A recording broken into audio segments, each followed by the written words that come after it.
Thank you for tuning into our podcast, Canal Days, and what life was like in the industrial Connecticut River Valley of Massachusetts. I am your host, Carrie, and joining us today is Holyoke's very own local historian and creator of the historical tours of Greater Holyoke, Robert Comu. He personally offers and leads public and private tours, as well as presentations of historical sites within communities throughout the state of Massachusetts. Currently, the communities he has chosen to focus on this year are Holyoke, Chicopee, South Hadley, and East Hampton, and also Granby and Amherst as well. His tours spotlight on local canals, reservoirs, cemeteries, and churches, as well as various parks, streets, and selected historical houses within each community. In today's episode, we'll be discussing Appleton Street, located in the community of Holyoke, Massachusetts. So, in general, what is Appleton Street like? Appleton Street is a street that goes from the Holy Cross Church all the way down this two-way street, and it goes down towards the second level canal and crosses it. And you can go near the Norman Paper Mill and the Hampton Glades Paper Mill number 2. So it's a street that goes by a lot of different things along the way: homes, tenement houses, churches, many churches, and crosses a couple of canals and goes into an industrial park. So we're going to talk about each of the ends and some about the middle and how Appleton's going to change in the near future. And it's going to change a lot because there's going to be a lot coming up. Um, but Appleton Street, as you go through its middle portion, has had two churches on it. It does have the Second Baptist Church still in place, but it's been closed for a few years because a part of the steeple fell down. But it used to have the Methodist Episcopal Church also. It's now a parking lot for the War Memorial Building, but it used to have a little church there. So there's been a lot of churches in place and a lot of little factories, and we'll talk about them. And so, what is at the eastern end of Appleton Street? That's when you can actually cross from Canal Street over a bridge and go to Water Street. And Water Street, many people don't know about. Water Street has a North Water Street, a Middle Water Street, and a South Water Street. You can go on each part of it separately. They've closed off a couple of pieces so you can't go between any one of those three to the next, but you can travel along and see some of the old factories. So Appleton Street's a great way to get into Middle Water Street. And there you can, if you travel far enough up it, you can see the end of the second level canal. You can also see the Norman Mill and the Holyoke Glaze Paper Mill number 2. And if you turn around, you start to see part of the second of 3 industrial parks that are put into Holyoke. The first one was on Cabinet Street in the middle, where the Holyoke Water Power made an industrial park inside a building. And the second one was at the end of Appleton Street, towards the east, where a lot of small buildings are put up, and those turned into things like Springfield Photo Mount, the Dean Pump Company, the Ampad Company, the Dandy Roll Company in there, for instance, for a long time. And there was the Perkins paper mill. So you had a lot of little things going on. And this industrial park is still there. It's still being used. It has these little side streets off of Appleton Street, like Winter Street, where you can find another graph paper company that was heavily used in the past. And it's interesting to most people because this was only because electricity had come to Holyoke in 1895, and you can develop outside the canal, but still around where the other mills were. And these were a lot of companies were support companies for these big paper companies. A Dandy Roll company, for instance, and the Yapan company used scraps of paper from other companies. So it's very interesting to go down there. And really quick, before we continue with our interview, just to fill our listeners in, if you want to sign up for any of his various tours or find out more information, check out his website at holyokecanaltour.org. And there you can find videos and podcasts of the stops along each of his tours, as well as photos and text of some of the historical sites throughout as well. And for private tours and other inquiries, you can email him directly at bobcat4214, capital B, at yahoo.com. And his tours make for fun, educational outdoor activities for families and group parties. Getting back to our interview, what is at the western end of Appleton Street? The Holy Cross Church is there with its mission-style church, and then this big 1927 main church made by the O'Connell Company. And also up there, there's some beautiful homes, including the Ranger Home and the Ranger Triangle, where the Kennedy Memorial is now. And then you have the St. Paul's Episcopal Church, the second church of that denomination, and that's quite beautiful, with a beautiful rectory that's in the Elizabethan style. So, if you go from that end, heading towards the middle and then the eastern end, you'll pass along the way tenement houses, apartment houses, a few homes. But I'm going to tell you about some changes when I come to the middle part. But there used to be two churches and still one. And then you cross by the side of the Second Congregational Church, which is an enormous church. And that one had a fire, and the unique thing about that church has both Romanesque and Gothic style windows to it. And if you keep going down, you cross the edge of Holyoke State Park, you cross the computer center area, you cross the first and second level canals, and then you head out towards the industrial park that I talked about or spoke about before. And so the whole of Appleton Street is quite a walk, but there's a lot of changes to it.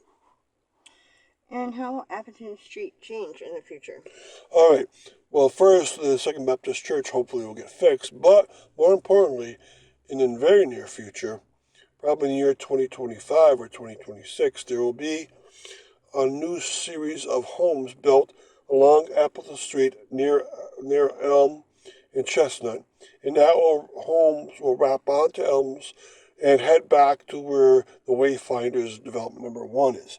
So this phase number 2 is going to close up that block that's formed by Appleton and Elm Street, and you'll have it back to the kind of what it used to look like in the past. It was rimmed by gorgeous homes. Now they won't be quite as gorgeous, but they'll be nice homes, and it'll be quite useful.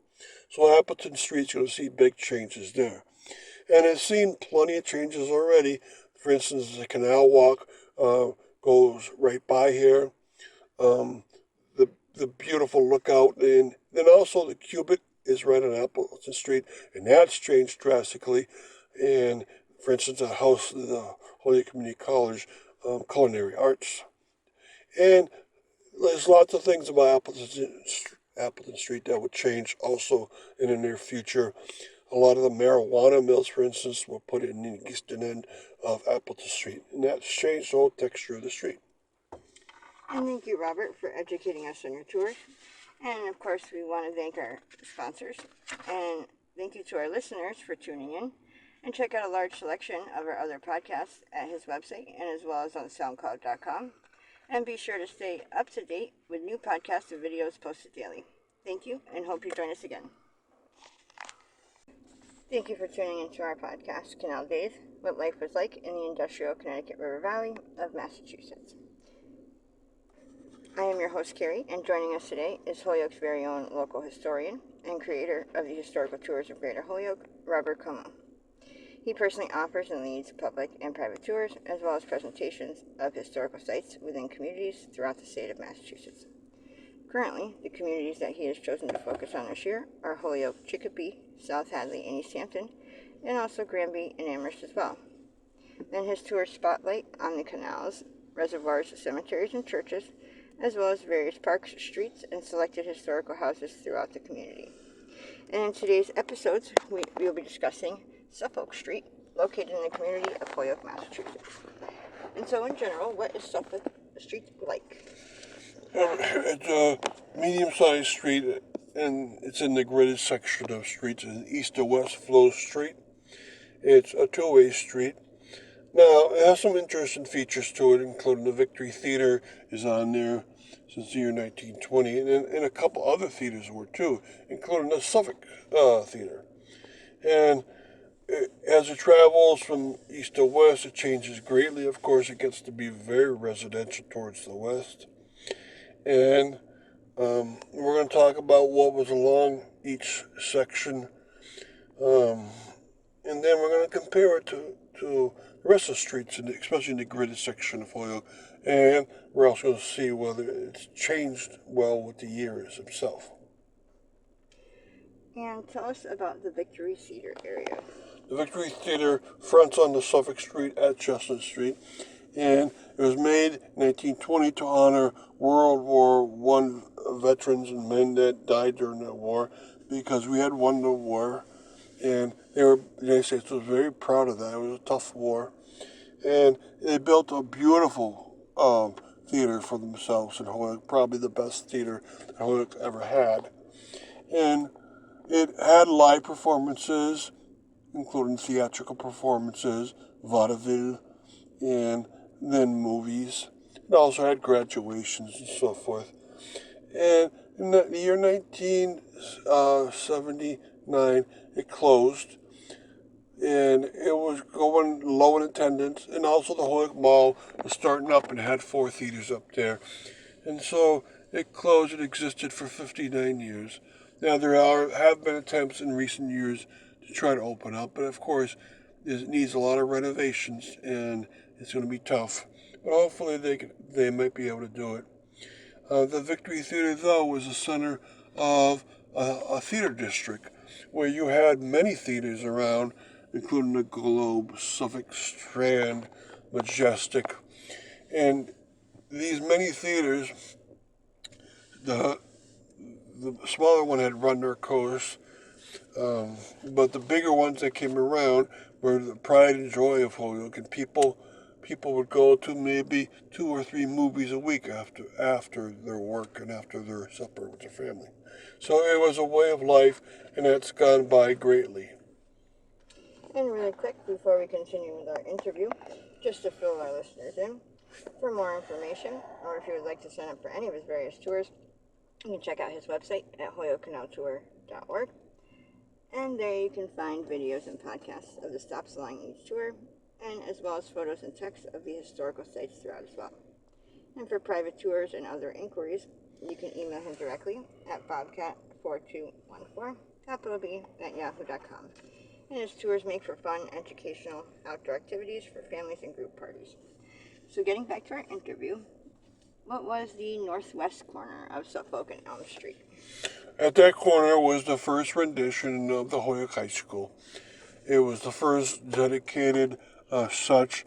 There was a few classes in the exchange block at one time, but this location on Elm Street, the Elm Street School, used to be a grammar school, but they quickly changed it over into a high school.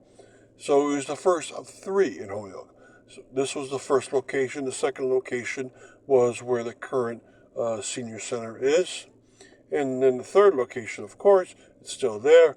It's on Beach Street. So this is a little bit of interest to people that graduated from Holyoke High School. Where were those 3? That first one's really the only very hard one.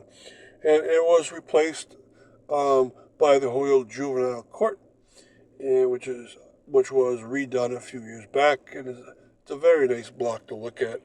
So this street, of course, Suffolk Street, is very historic, and this is certainly one of those. And how does Suffolk Street compare to other streets in Holyoke? It's very residential on its western segments.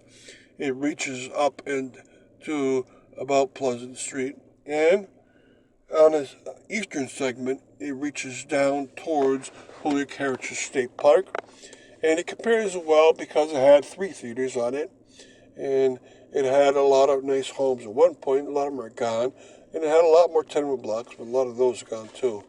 But it still has many things on it, including nowadays Holyoke Media has its center on Suffolk Street, and the Holyoke Court System is also on Suffolk Street, and it has a parking garage. And then it gets very residential, and a lot of people like it because they remember all the theatrical performances they went to at the Victory. And for that reason alone, people are always going to remember that it was the best theater of Holyoke. And thank you, Robert, for educating us on your tours. And we want to thank our listeners for tuning in.